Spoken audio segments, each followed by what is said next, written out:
करके रखेंगे जहाँ से भगवान भी दिखे और जूता चप्पल भी दिखे। बोलो जय श्री कृष्ण। जय श्री कृष्ण। हाँ, फिर तो ध्यान उधर रहेगा ना। 450 रुपए के खरीदे हैं, कोई लेना जाए। भगवान कहते हैं बनने की जरूरत नहीं है, दिखाने की जरूरत नहीं है, तुम जैसे हो वैसे मेरे सामने आ जाओ। भले ही 5 मिनट पूजा करो, भले ही 10 मिनट पूजा करो, लेकिन जिस समय परमात्मा का चिंतन करो सारी दुनिया को भूल जाओ। नारद जी रास्ते में जा रहे थे तो कोई भिखारी मिल गया। बिल्कुल ध्यान देना। तो भिखारी को देख करके नारद जी को थोड़ी दया आ गई। नारायण नारायण करते करते उस भिखारी के पास में गए और बोले कितने दिन से भीख मांग रहे हो? भिखारी बोले 40 साल हो गए साहब, ये मेरी जगह है। सो नारद जी बोले तुम्हारा पेट नहीं भरता? बोले मिलता ही नहीं ढंग से।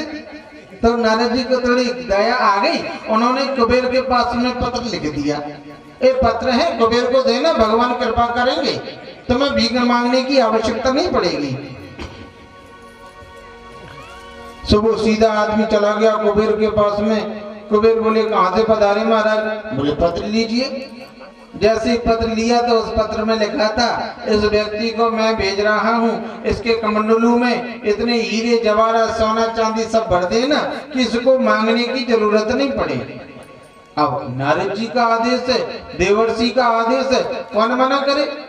सो उन्होंने अपने सेनापति से कहा, खजांची से कहा जाओ इसके कमंडलों में हीरे जवाहरात सब सोना चांदी भर दो, नारद जी का आदेश है। अब खजाना खुल गया, कमंडलू रख दिया, सभी लोग उसके कमंडलू में हीरे डालते जा रहे, जवाहरात डालते जा रहे, सोना डालते जा रहे, चांदी डालते जा रहे, और 15 दिन हो गए डालते डालते, लेकिन उसका कमंडलू भरता नहीं। नारद जी फिर उधर से निकल करके जा रहे थे, फिर उन्होंने सोचा आजकल वो भिखारी दिखता नहीं है। फिर उन्होंने मन में सोचा अरे मैंने तो उसको कुबेर के पास में भेजा था। नारद जी ने ध्यान लगा करके देखा तो अभी वहीं बैठा है। सो नारद जी सीधे कुबेर के पास में पहुंच गए। लोग पसीने पसीने हो गए हैं, तंग हो चुके हैं।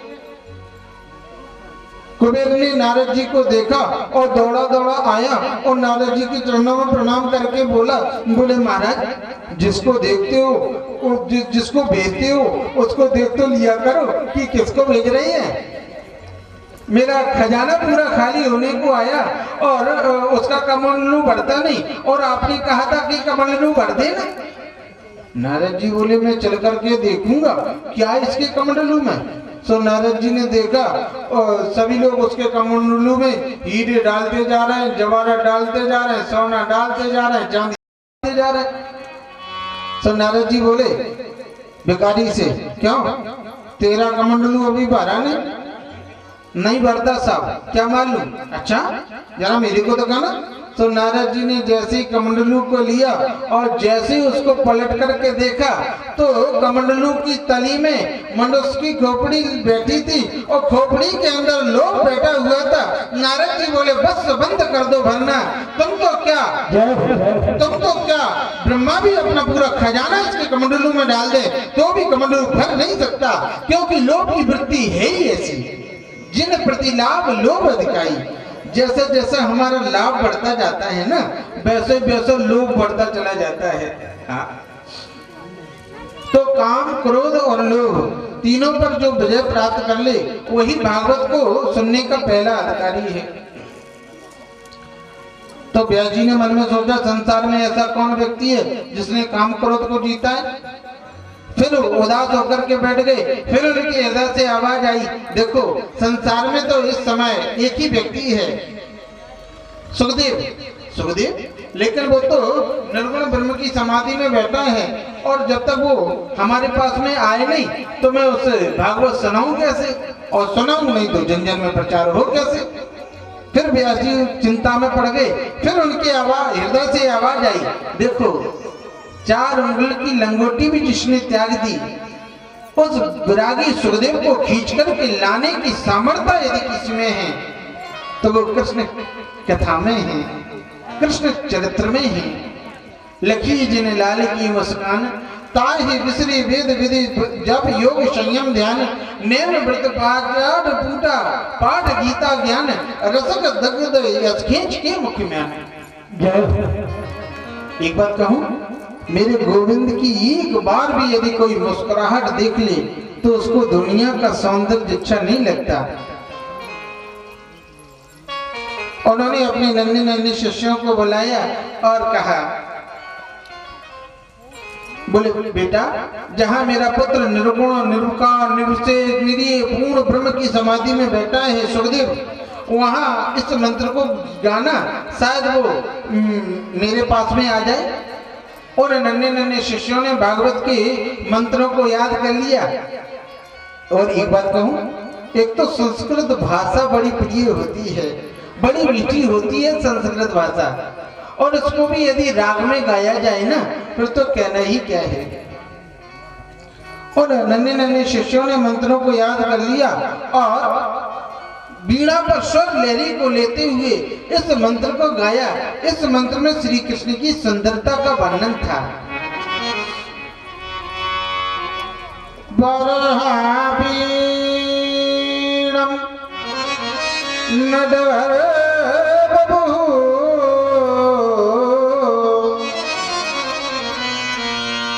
कर्णयो कर्णकारम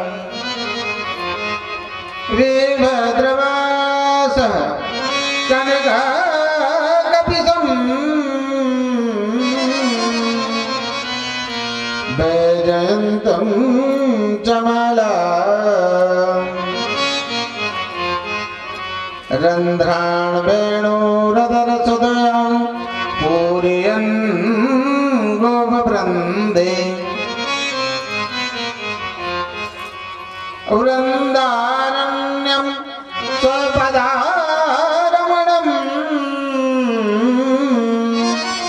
प्राविशद्गीतकीर्तिः। बरह कहते हैं मोरपंख को। मोरपंख का जिन्होंने मुकुट पहना है, नटों में बल श्रेष्ठ जिसका बपू शरीर है, कानों में कन्नेर के फूल को बना करके जो वेणु का निनाद करते हुए ग्वाल मंडली के मध्य में जो वृंदावन में प्रवेश कर रहा है। इस झांकी को जैसी सुखदेव स्वामी ने सुना, तुरंत समाधि टूट गई और शिष्यों से बोले, आगे बोलो ना, आगे सुनाओ ना।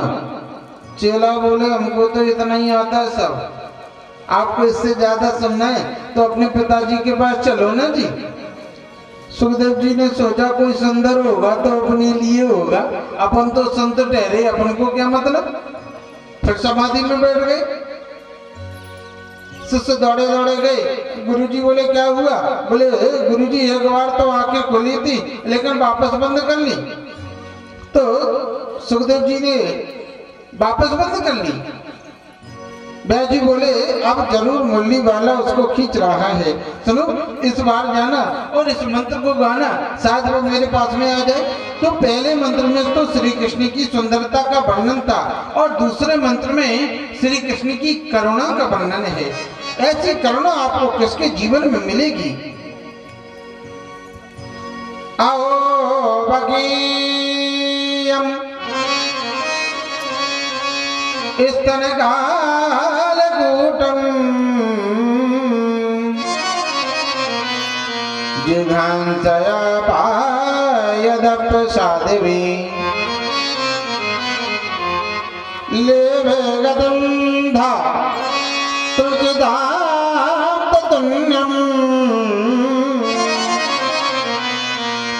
कम्बादयालं शरणं व्रजेमः। अहो देखो तो सही, पूतना को जहर लगा करके आई मेरे गोविंद को मारने के लिए, लेकिन मेरे गोविंद की करुणा देखो, उसको माता की गति प्रदान कर दी। मारने की भावना से जो आया उसको मोक्ष प्रदान कर दिया। ऐसो को उदार जगमाही बिन सेवा जो द्रवही दीन पर राम सरस को नाही, मेरी श्याम सरस को नाही। बिना सेवा के जो दीनों पर द्रवभूत हो जाए, ऐसा करुणाशील कौन होगा? इस करुणा की बात को सुनकर के जैसे सुखदेव स्वामी ने सुना, तुरंत समाधि टूट गई। और शिष्यों से बोले आगे बोलो ना, आगे सुनाओ ना।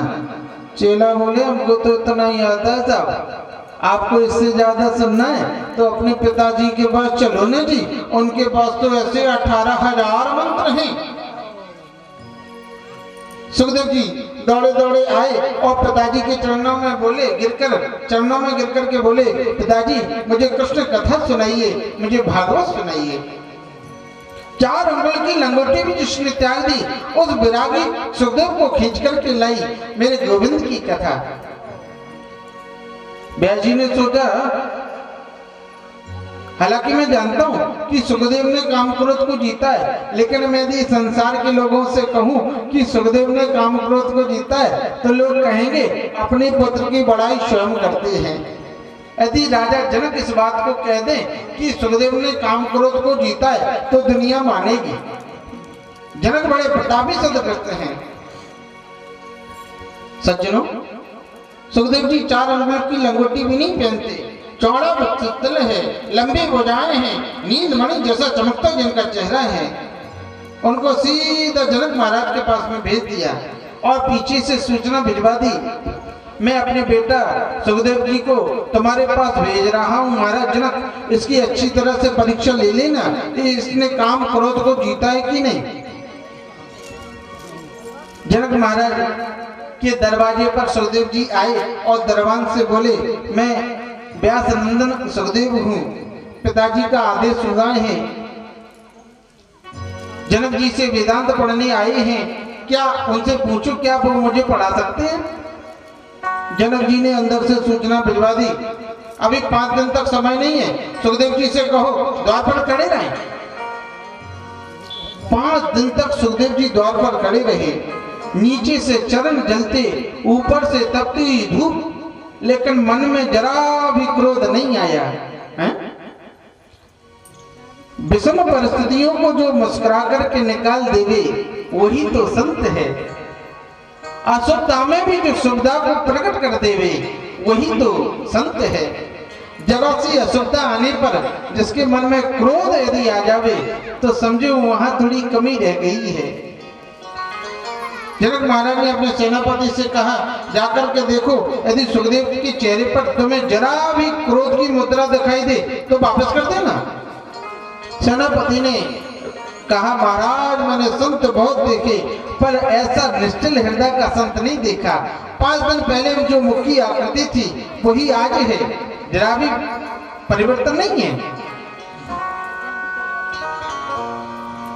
जनक जी की आंखों में आंसू आ गए और बोले मैंने एक महान संत का अपराध कर रहा हूँ, लेकिन परीक्षा तो मुझे लेनी ही होगी, इनके पिता का आदेश है, इनके पिता का आदेश है।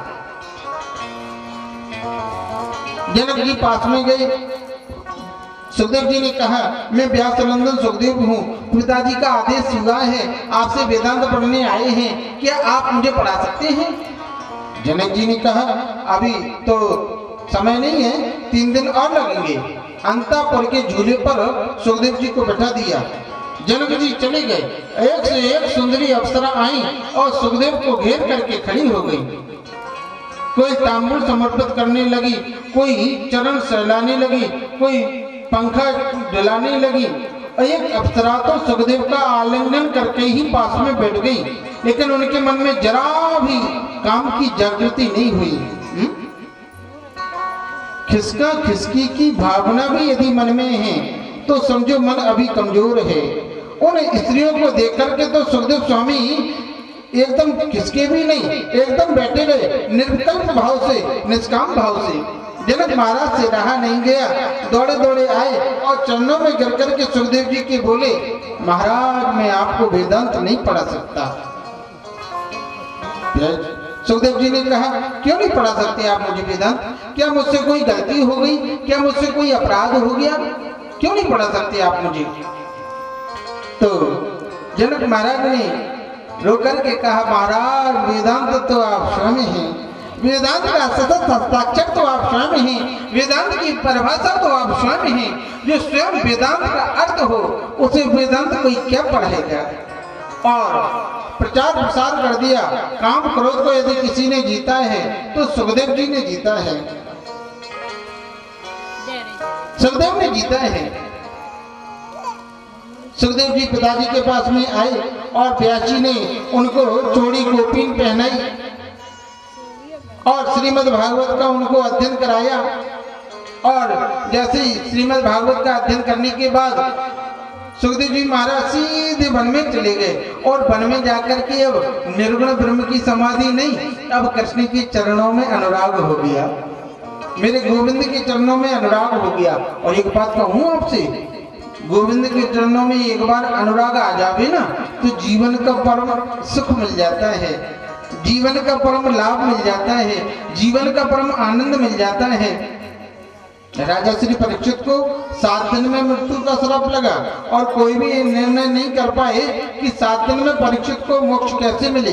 तो यही परम लाडले भक्त, परम वीतराग संत आचार्य प्रवर पूज्य सुखदेव जी महाराज राजा श्री परीक्षित की सभा में आए और ऐसी भागवत सुनाई सज्जनों, ऐसा भागवत का अद्भुत व्याख्यान किया कि 7वें दिन ही परीक्षित को मोक्ष मिल गया। इसलिए तो किसी कवि ने कहा है,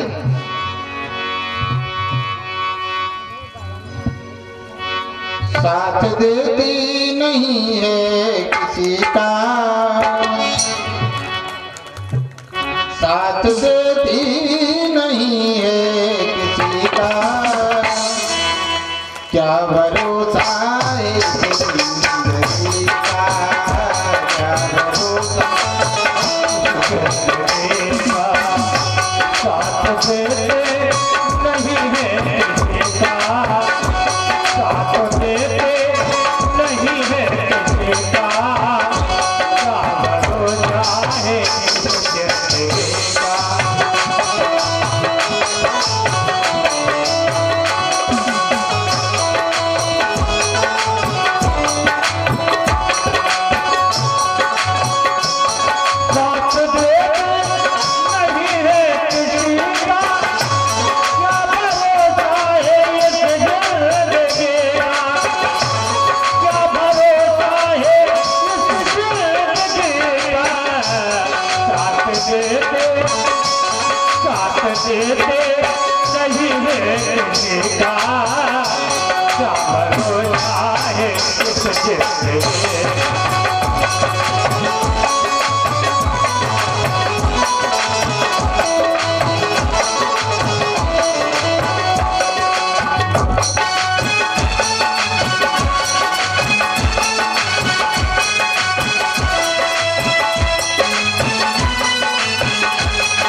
सांस रुक जाएगी चलते चलते, सांस रुक जाएगी चलते चलते, समा बुझ जाएगी चलते चलते, समा बुझ जाएगी चलते चलते, समा बुझ जाएगी चलते चलते, दम निकल जाएगा निकल जाएगा रोशनी का, क्या भरोसा है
हम रहे नाम मोहब्बत रहेगी, दास्तां अपनी उनका करेगी।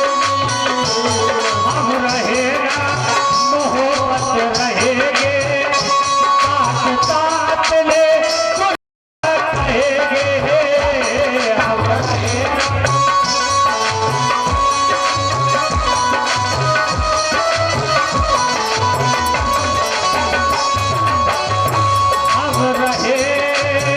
ना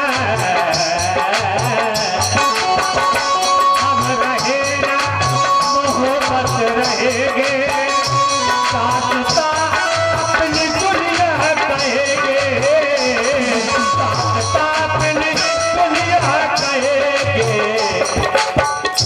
नाम रह जाएगा जमीला, नाम रह जाएगा आदमी का, क्या भरोसा है।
सौनकादिक ऋषि कहते हैं, सौनकादिक ऋषि कहते हैं महाराज ए परीक्षित कौन है? तो सुध जी कहते हैं मैं परीक्षित के जन्म का सुनाना जरूरी नहीं समझता, लेकिन कहूंगा। क्यों कहूंगा? क्योंकि परीक्षित के जन्म की कथा से कृष्ण कथा का उदय होता है। कौरव पांडवों का युद्ध चल रहा था, ये धर्म युद्ध था। जिसने भी अधर्म किया महाभारत में खुली किताब की तरह उसको दंडित किया गया। द्रोणाचार्य गुरुजी भी मारे गए क्योंकि उन्होंने कौरवों का संग किया। एक बचा था दुष्ट राज दुर्योधन। भीमसेन से दुर्योधन का अंतिम युद्ध चला और भीमसेन ने अपनी गदा का अचूक प्रहार किया, दुर्योधन की जंघा को तोड़ दिया। एक एक पल गिन रहा है अपनी मृत्यु का, कब मृत्यु आ जाए कौन जाने। वहीं से अश्वत्थामा निकल करके जा रहे थे और दुर्योधन को देख करके बोले, मित्रवत ये दुर्गति तुम्हारी किसने की? किसने किया ये तुम्हारे साथ में दुर्व्यवहार? एक बात कहूं, जो दुष्ट होते हैं ना वो मरते मरते तक अपनी दुष्टता को नहीं छोड़ते। हाँ, बोले मित्र, मैंने जीवन में कुछ तुमसे मांगा नहीं है, आज मांगता हूं, तुम कैसे भी पांचों पांडवों को मार दो। तुम पांचों पांडवों को मार दोगे तो मुझे लगेगा कि मुझे सब कुछ मिल गया। अश्वत्थामा बोला ये कौन सी बड़ी बात है, समझ लो आज पांचों पांडव मारे गए। महाभारत का युद्ध जाड़े के दिनों में हुआ था, गीता जयंती आती ना उसके बाद महाभारत का युद्ध हुआ। तो आप समझे दिसंबर जनवरी का महीना, इतनी भीषण ठंडी, कुरुक्षेत्र का खुला मैदान में पांडव सो रहे हैं, सांस कैंप में सांस तेज ठंडी हवा चल रही है। रात्रि के 12 बजे अर्जुन की नींद खुली तो अर्जुन ने देखा जिस कक्ष में पांडव सो रहे हैं उस कक्ष के द्वार पर द्वारकाधीश दरबान बनकर के खड़े हैं। अर्जुन अपनी मंच से उठ करके आए और कन्हैया के चरणों में प्रणाम करके बोले, कन्हैया इतनी भीषण ठंडी और आप द्वार पर खड़े हैं क्यों? कन्हैया बोले तुमको नींद आती है। अर्जुन ने तबाक से कहा, जब जीवन की बागडोर आपके हाथ में सौंप दी कन्हैया, तुम तो तान दुपट्टा सोएंगे, हमें क्या चिंता, बनेगी तुम्हारी और बिगड़ेगी तुम्हारी। बोले लेकिन मैं कहता हूं तुम्हें इस जगह नहीं सोना चाहिए। कन्हैया पांडवों को उठा करके दूसरी जगह ले गए, लेकिन द्रौपदी के पांचों पुत्र वहीं पर सोते रह गए। अश्वत्थामा आया, अंधेरी रात्रि नग्न तलवार लेकर के आया और पांचों पांडवों समझ करके पांचों के बच्चों के सिरों को काट लिया और सिरों को थैले में रख करके ले जा रहा है। दुर्योधन पूछेंगे तो पांचों के सिर लाया हूं, काट कर बता दूंगा। बोले मित्रवर आपका काम हो गया। बोले क्या प्रमाण है तुम्हारे पास? बोले पांचों के सिर लाया हूं काट करके। दुर्योधन ने जैसे प्रकाश में देखा तो धड़ाम से जमीन पर गिर पड़ा। बोले मित्रवर ये तुमने क्या किया? मैंने तो तुम्हें पांचों पांडवों को मारने के लिए कहा था, तुमने तो द्रौपदी के 5 पुत्रों को मार दिया। हमारा वंश तो निर्वंश हो ही रहा था, एक बेटा मारा बचा था वो भी मृत्यु को प्राप्त हो गया, एक अभिमन्यु बचा था वो भी मारा गया, ये 5 पुत्र कम से कम जीवित रहते तो हमारा वंश आगे तो चलता। ऐसा सोचते सोचते वो जमीन पर गिर पड़ा, माता फट गया, प्राण निकल के मर गई। अब आप विचार करो, जिस माता के 5 पुत्र मारे जाएं, उस माता की स्थिति क्या होगी? द्रौपदी पछाड़ खा करके गिर जाती और विलाप करती, क्या बिगाड़ा था मेरे पुत्रों ने, दुष्ट अश्वत्थामा ने क्यों मार दिया? अरे वो तो सो रहे थे, पांचों के सिरों को काट लिया, क्यों?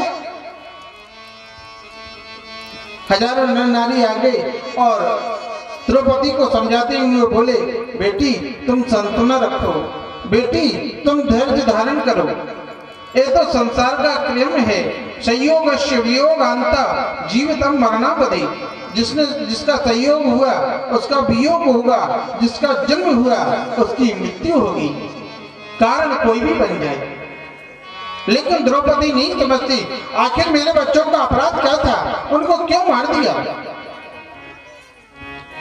अर्जुन आ गए और कहा, रो करके अर्जुन ने कहा, देवी द्रौपदी तुम्हारे पुत्रों को तो मैं जीवित नहीं कर सकता, लेकिन तुम्हारे पुत्रों को मारने वाला अश्वत्थामा कहीं भी होगा, मैं आज उसे छोड़ूंगा नहीं।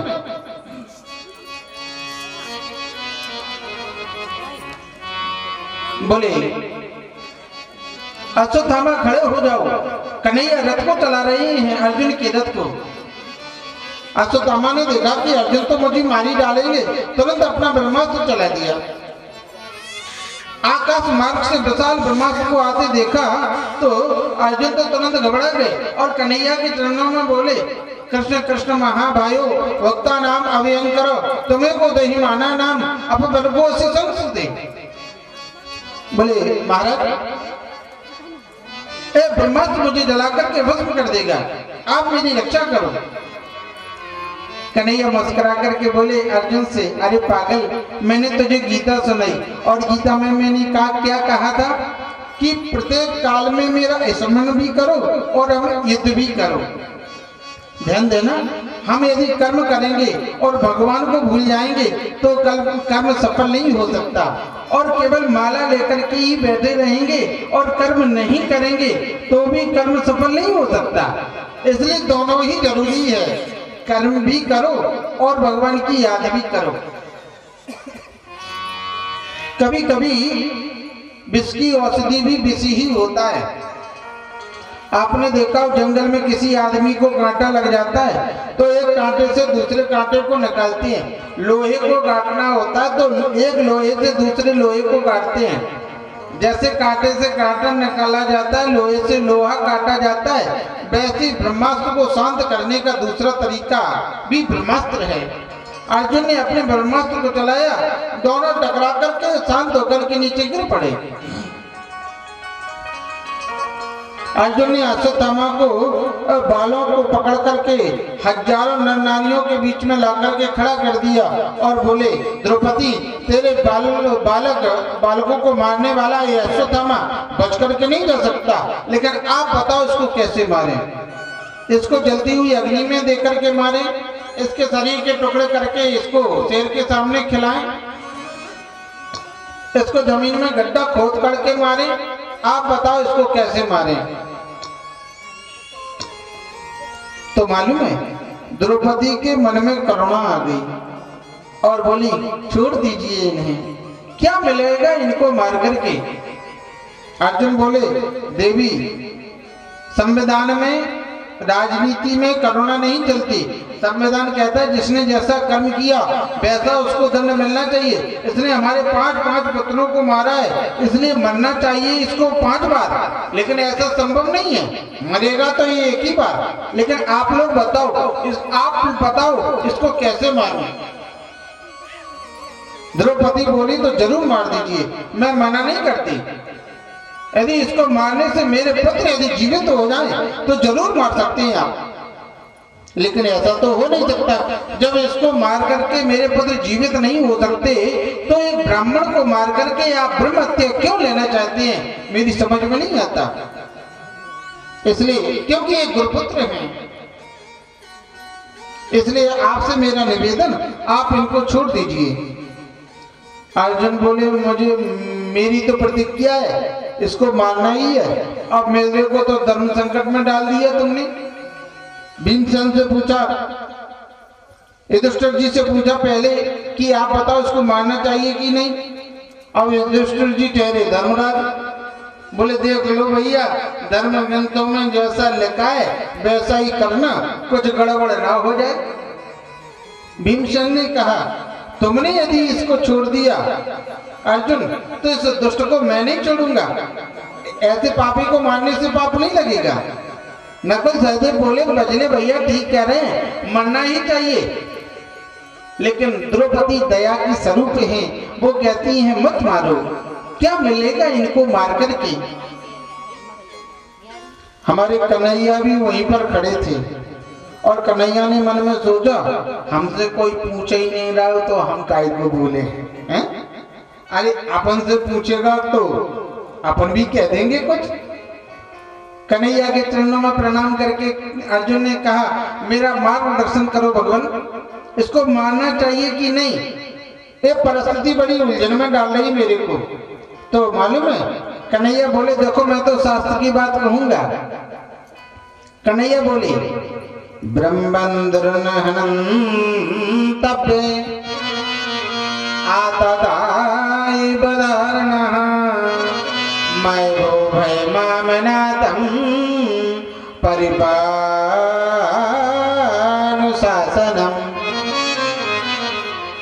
कन्हैया बोले, ब्राह्मण कैसा भी हो उसे मारना नहीं चाहिए, और बालकों का हत्यारा कोई भी क्यों न हो उसे छोड़ना नहीं चाहिए। ये ब्राह्मण है, इनको बिल्कुल मत मारो। ये बालकों का हत्यारा है, इसे बिल्कुल मत छोड़ो। सन्नाटा छा गया पूरी सभा में। हाँ, भीमसेन बोले आप जैसे 2-4 न्यायाधीश हो जाए ना तो सबका कल्याण ही हो जाएगा। बोलो जय श्री कृष्ण। जय श्री कृष्ण। अब यहाँ समस्या है कि मारना भी है और छोड़ना भी है, मारना भी नहीं है और छोड़ना भी नहीं है।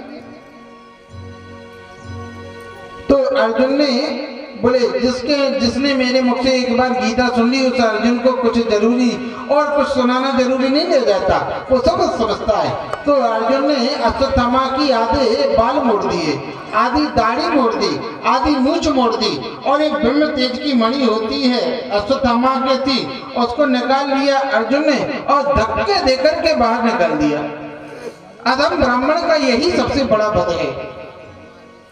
ध्यान देना, समाज में जिसका ऊंचा नाम, ऊंची प्रतिष्ठा, उसका समाज से बहिष्कार कर देना किसी मृत्यु दंड से कम नहीं है, बल्कि मौत से भी ज्यादा उसको दंड माना जाता है। लेकिन अश्वत्थामा को तो अर्जुन का शुक्रगुजार होना चाहिए था कि काम तो उसने माने का किया है, लेकिन अर्जुन ने मुझे मारा नहीं है, जरा सा दंड दिया है, लेकिन उसके मन में ईर्ष्या आ गई। और मनुष्य का सबसे बड़ा दुर्गुण यदि कोई है तो वो है ईर्ष्या। हाँ, ईर्ष्या का मतलब होता है मेरी एक आंख भले ही फूटे लेकिन पड़ोसी की दोनों फूटनी चाहिए। हाँ। अपना 1000 का नुकसान करके पड़ोसी का 10,000 का नुकसान करना, यही ईर्ष्यालु का लक्षण है। जैसे किसी पुस्तक में, किसी ग्रंथ में दीमक लग जाती है ना, तो उस पुस्तक को बर्बाद करके मानती है। ऐसे मनुष्य के चरित्र में यदि ईर्ष्या रूपी दीमक लग जाती है तो उसका चरित्र प्रदूषित हो जाता है, उसका चरित्र बेकार हो जाता है। और उसी को हम कहते हैं ऊंच निवास नीच करतूती, देख न सकई पराई विभूति। ऐसे महान गुरुदेव का पुत्र होकर के ऐसा निकृष्ट कर्म सोचने लगा अश्वत्थामा, इसके पांडवों के वंश को निर्वंश करके मानूंगा। फिर हंस करके बोला अब कौन बचा है इनके वंश में?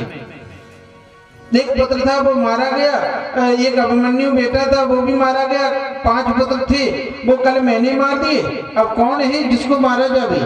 फिर उसको याद आया मैंने सुना था वो की मृत्यु के समय कि अभिमन्यु की पत्नी उत्तरा गर्भवती हैं।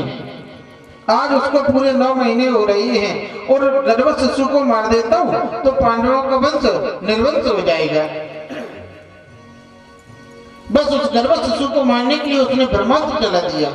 आकाश मार्ग से विशाल ब्रह्मास्त्र को देखा उत्तरा ने, तुरंत कन्हैया के चरणों में लेट गई और बोली गोपाल ए ब्रह्मास्त्र मुझे जलाकर के भस्म कर दे, परवाह नहीं, लेकिन कैसे भी इस गर्भ शिशु की रक्षा करो। यदि ये गर्भ नष्ट हो गया तो फिर पांडवों में कोई पानी देने वाला भी नहीं बचेगा। कन्हैया बोले बेटी तुम एक क्षण के लिए अपने मन में मातृभाव लाओ। जैसे ही उन्होंने अपने मन में मातृभाव लाया कन्हैया के प्रति, तो कन्हैया ने सूक्ष्म रूप लिया और उत्तरा के गर्भ में ही प्रवेश कर गए और 4 भुजाएं धारण कर ली मेरे कन्हैया ने और गदा को सुदर्शन चक्र की तरह घुमाया और गर्भ शिशु से उनकी रक्षा कर दी और एक रूप से बाहर भी खड़ी हैं और कह रहे हैं बेटी अब तो कोई कष्ट नहीं है। बोले नहीं नहीं अब मैं स्वस्थ महसूस कर रही हूँ। तो भगवान ने जिस गर्भ को उत्तरा के गर्भ में जाकर के बचाया उसी ने आज हस्तिनापुर में जन्म लिया है। उनका नाम परीक्षित है। समय अनुसार धीरे धीरे परीक्षित बड़े हो रहे हैं और समयानुसार उनके विवाह होगा और समयानुसार उनके 4 पुत्र हुए। सबसे बड़े पुत्र का नाम है जन्मेजय। परीक्षित ने सोचा अब मुझे आधी उम्र निकल गई, आधी और निकल जाएगी, अब मुझे भगवान का भजन करना चाहिए।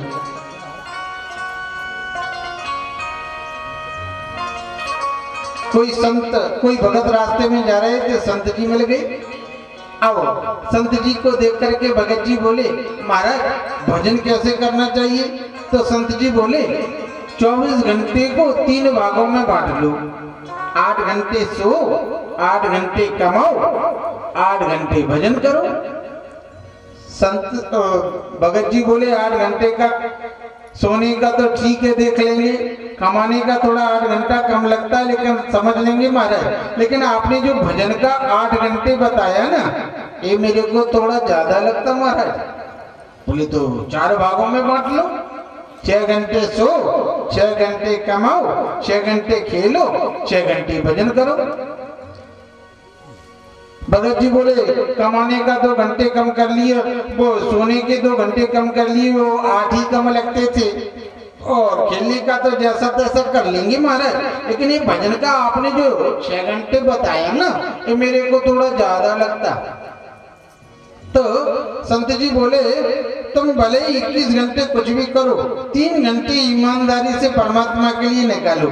जिसने 24 घंटे में 3 घंटे ईमानदारी से निकाले, उसके 21 घंटे में कभी संकट नहीं आ सकता। लेकिन 3 घंटे तो क्या, हम 3 मिनट भी ईमानदारी से लिए भगवान के लिए नहीं निकालते। हाँ, आज राजा परीक्षित ने अपने खजाने में प्रवेश किया और एक चमकते हुए मुकुट को देखा। कौतूहल बस पहन लिया और पहन करके राजा वन में चले गए। और वन में जाकर के उन्होंने एक विचित्र दृश्य देखा। एक पैर से एक बैल खड़ा है, बैल के सामने गौ माता खड़ी है। मैं जरा स्पष्ट करता चलूं, ये बैल कोई और नहीं, धर्म ही बैल है, और ये गौ माता कोई और नहीं, पृथ्वी ही गाय है। धर्मराज पृथ्वी रूपी गाय को समझाता है, माता आप क्यों रोती हैं? ओहो, आप तो पृथ्वी हैं। कन्हैया ने आपके ऊपर बड़ी सुंदर सुंदर लीलाएं की, भगवान अपने धाम को चले गए, शायद उनकी याद में आप रोती हैं, या मेरे 3 पैर कटे हैं इसलिए आप रोती हैं। पृथ्वी रूपी गाय कहती है, महाराज आप तो स्वयं धर्म हैं, और धर्म यदि उत्तरोत्तर बढ़ता है तो पृथ्वी को उससे प्रसन्नता होती है, क्योंकि हम पाप भी इस भूमि पर करते हैं और पुण्य भी इसी भूमि पर करते हैं। इन दोनों की बातों को तो परीक्षित सुन रहे थे। बोले महाराज आपके 3 पैर किसने काटे? बैल से कहा, धर्म रूपी बैल से। बोले किसका नाम लें राजन? यदि हम कर्मकांड की बात पर विश्वास करें तो कर्मकांडी कहते हैं, कर्म प्रधान विश्व कर राखा, जो जस करे सो तस फल चाखा, को न खाहु सुख दुख कर दाता, निज कृत कर्म भोग सुन भ्राता। कोई किसी को सुख नहीं दे सकता, कोई किसी को दुख नहीं दे सकता। तो मेरा कर्म ही ऐसा बना हो कि मेरे 3 पैर कट गए। यदि हम वेदांत की बात पर विश्वास करें तो वेदांती कहते हैं शरीर बड़ा होता है, मोटा लंबा होता है, वृद्ध होता है, मर जाता है। आत्मा न कभी जन्म लेती, ना जवान होती, ना मरती। तो शरीर ही तो कटा है, पैर ही तो कटे हैं। मैं तो आत्मा हूँ, मैं तो कभी जन्म नहीं लेता। बोले आप बिल्कुल सत्य कहते हैं, लेकिन आपके 3 पैर जिसने काटे उस व्यक्ति को मैं छोड़ूंगा नहीं। जैसे परीक्षित आगे जाने लगी तो एक परीक्षित ने देखा एक लंबा तगड़ा आदमी, बड़ी बड़ी जिसकी मूछें, काला काला जिसका चेहरा, बड़ी लंबी लंबी भुजाएं, और नग्न तलवार लेकर के बैल की, धर्म रूपी बैल के एक पैर को भी काट रहा है। ये लंबा तगड़ा आदमी कोई और नहीं, एक कलयुग जी महाराज हैं, एक कलयुग हैं। हाँ, क्योंकि कलयुग नहीं चाहता कि धर्म का एक पैर भी सुरक्षित रहे। हाँ, कथा में बैठने के बाद यदि आपको घर की याद आवे तो समझो कलयुग गड़बड़ी करता है। हाँ, कथा में बैठने के बाद नींद यदि आ जावे तो समझो कलयुग 100% गड़बड़ करता है। हाँ, क्योंकि कलयुग नहीं चाहता कि धर्म का एक पैर भी रहे। उन्होंने जैसे ही देखा कि परीक्षित तो मुझे मारी डालेंगे, तलवार लेकर के आ रही है परीक्षित, तो तुरंत चरणों में गिर गया। बोले महाराज क्षमा कर दें। परीक्षित बोले तुम कौन हो? बोले मैं कलयुग हूँ। लेकिन मेरे राज्य में तुम्हें रहने का अधिकार नहीं है। बोले महाराज कोई स्थान दे देते तो उन्हीं स्थानों में रह लेता। तो परीक्षित को कलयुग पर दया आ गई और उन्होंने 4 जगह दे दी कलयुग को, धूतम, पानम, स्त्रियां और शूना। जो धूत कीड़ा करते हैं, जो जुआ खेलते हैं, उसमें कपट के रूप में कलयुग का वास है। यदि कोई सच्चाई, जुआ बिना कपट के नहीं होता। यदि कोई सच्चाई से यदि जुए में जीतना चाहे तो धर्मराज युधिष्ठिर भी नहीं जीत सकते। शराबपान मानव को कैसा बर्बाद कर देती है। शराबपान करने वाले ऐसे ऐसे व्यक्तियों को देखा है मैंने, जो शराब में मस्त होकर के गंदी नालियों में औंधे मुंह पड़े रहते हैं। शराब में मद के रूप में कलयुग का वास है और पर स्त्री गमन, इसमें कुत्सित काम के रूप में कलयुग का वास है और हिंसा, इसमें कलयुग का वास है। जाओ 4 जगह दे दी। कलयुग ने देखा न परीक्षित शराब पान करते, ना पर स्त्री गमन करते, ना जुआ खेलते, ना किसी की हिंसा करते। बोले और जब तक राजा पर असर नहीं होगे तो उसके राज्य में रहने से लाभ क्या। तो परीक्षित से कहा कलयुग ने, महाराज ये सब जगह तो गंदी है, कोई अच्छा सा स्थान दे देते तो बड़ी कृपा होती। तो ना जाने क्यों परीक्षित के मुख से निकल गया कि जाओ सोने में भी तुम्हारा वास है। सज्जनों, परीक्षित का मुकुट भी तो सोने का था। कलयुग ने सूक्ष्म रूप लिया और मुकुट में होकर के मस्तिष्क में चला गया। लेकिन गीता में तो हमारे गोविंद कहते हैं धातु नाम आस्मी कांचनम, संसार में जितनी भी धातुएं हैं उसमें सोने में मेरा रूप है। जब सोने में परमात्मा का रूप है तो उसमें कलयुग प्रवेश कैसे कर सकता है।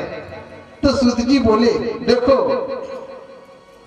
ईमानदारी से कमाया हुआ जो सोना है उसमें भगवान का वास है और बेईमानी से कमाया हुआ जो सोना है उसमें कलयुग का वास है। बोले परीक्षित का जो मुकुट है वो बेईमानी का था और बोले वो क्या ईमानदारी का था। भाई परीक्षित का जो मुकुट था वो परीक्षित का मुकुट नहीं था, ये तो जरासंध का मुकुट था और जरासंध तो बड़ा पापी था। उसी पाप की वजह से कलयुग उसमें आज प्रवेश कर गया और आज उन्होंने परीक्षित की बुद्धि को भ्रमित कर दिया। वहां एक राजा, वहां एक ऋषि बैठे थे, नाम है समीक ऋषि। उन्होंने कहा महाराज जी मुझे भूख लगी है, कुछ खाने को दीजिए। परीक्षित ने कहा मुझे प्यास लगी है समीक मुनि से, मुझे पानी पीने के लिए दीजिए। लेकिन वो तो समाधि में बैठे थे। परीक्षित ने सोचा ये तिलक फोटा लगा करके ऐसे ही बैठा है आंख बंद करके, मैं आया हूँ जान करके भी आंखें नहीं खोलता। तो परीक्षित ने क्या किया, एक मरा हुआ सर्प ऋषि के गले में डाल करके चले गए। थोड़ी देर में श्रीमान सिंह आई, ऋषि उनके बेटा, और अपने पिता के गले में मरा हुआ सर्प देखा तो बोले ये दुष्टता किसने की, किसने किया है मेरे पिता के साथ में दुर्व्यवहार। छोटे छोटे ऋषि कुमारों ने कहा, बोले महाराज राजा परीक्षित आए थे, आपके पिता से भोजन की कामना कर रहे थे, उनसे कोई उत्तर नहीं मिला तो वो ही आपके पिता के गले में मरा हुआ सर्प डाल करके चले गए। उस ब्रह्मचारी तेजस्वी ऋषि का क्रोध भड़क उठा। बोले जिस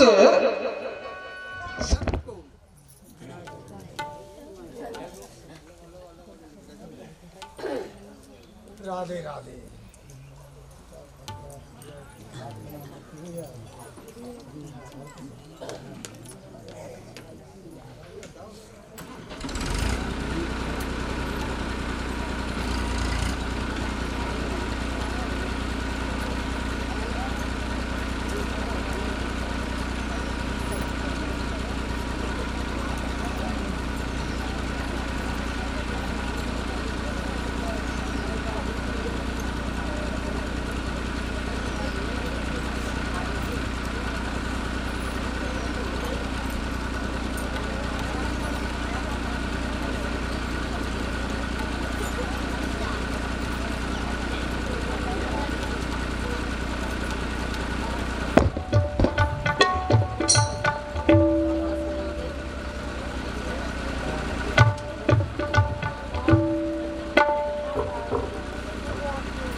श्रृंगी ऋषि ने, जो उनके बेटा श्रृंगी ऋषि थे, उन्होंने श्राप दे दिया।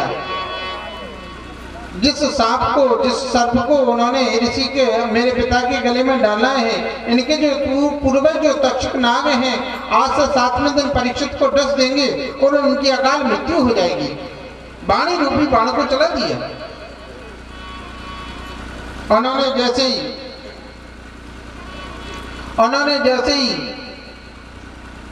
अपने गले में मरा हुआ सर्प देखा समीक ऋषि ने, तो सोचा किसी ऋषि कुमार ने विनोद किया होगा, किसी ऋषि कुमार ने विनोद किया होगा। लेकिन अपने बेटा को रोते हुए देखा तो कहा, बेटा तुम क्यों रोते हो? श्रीमान श्रृंगी बोले, पिताजी राजा परीक्षित आए थे, आपसे भोजन की कामना कर रहे थे, आपसे कोई उत्तर नहीं मिला, तो वो आपके गले में मरा हुआ सर्प डाल करके चले गए। समीक ऋषि बोले, कोई बात नहीं बेटा, जिन्हें राजा की वजह से हम लोग निर्भीक जंगल में विचरण करते हैं, ऋषि यदि राजा आए थे तो हमारे कर्तव्य बनता था कि मैं उनके लिए जल पानी के लिए कहता, लेकिन मैं तो समाधि में था, मैं तो जान नहीं पाया। ऋषि मरा हुआ सर्प डाल करके चले गए होंगे, कोई बात नहीं। लेकिन महाराज पिताजी मैंने तो उनको दंड दिया है। बोले, क्या किया है तुमने? बोले, आज से 7वें दिन परीक्षित को तक्षक नाग डस देंगे और उनकी अकाल मृत्यु हो जाएगी। इस बात को सुनकर के समीक मुनि ने अपने बेटा श्रृंगी को समझाया और बोले, बेटा संतों को करुणावान होना चाहिए, प्राणी मात्र के प्रति दया की भावना वाला होना चाहिए। लेकिन जो बाण निकल गया वो लौट करके कभी नहीं आता, इसलिए अब उन्होंने अपने गोरमुख नाम के शिष्य से कहा, जाकर परीक्षित की सभा में जाओ और उनसे कहो कि मेरे नादान पुत्र ने उन्हें मृत्यु का श्राप दिया है, अपने मुक्ति का उपाय वो करें तो जरूर कर लें।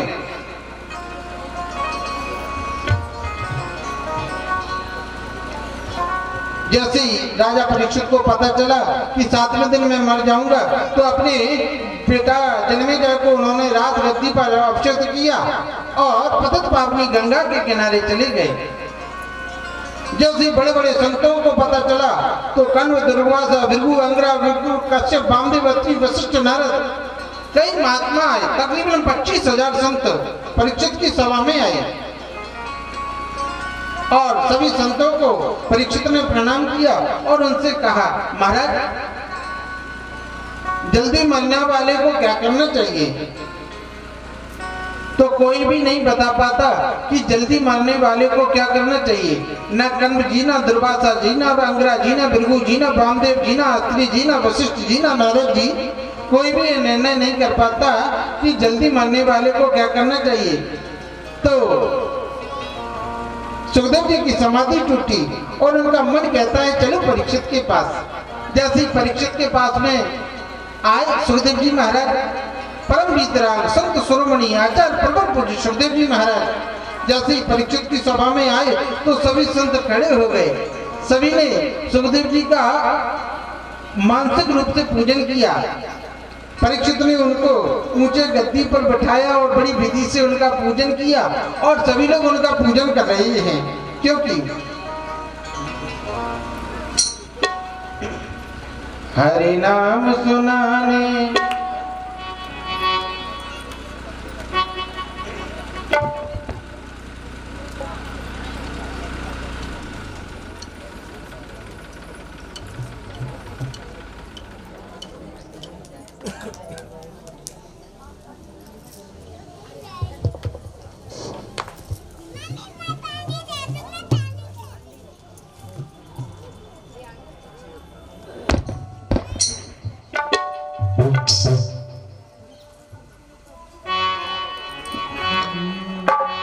राधे राधे राधे राधे राधे राधे बोल। सभी लोग ताली बजा करके गाएंगे, राधे राधे राधे राधे राधे राधे बोल। बरसाने की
Hai.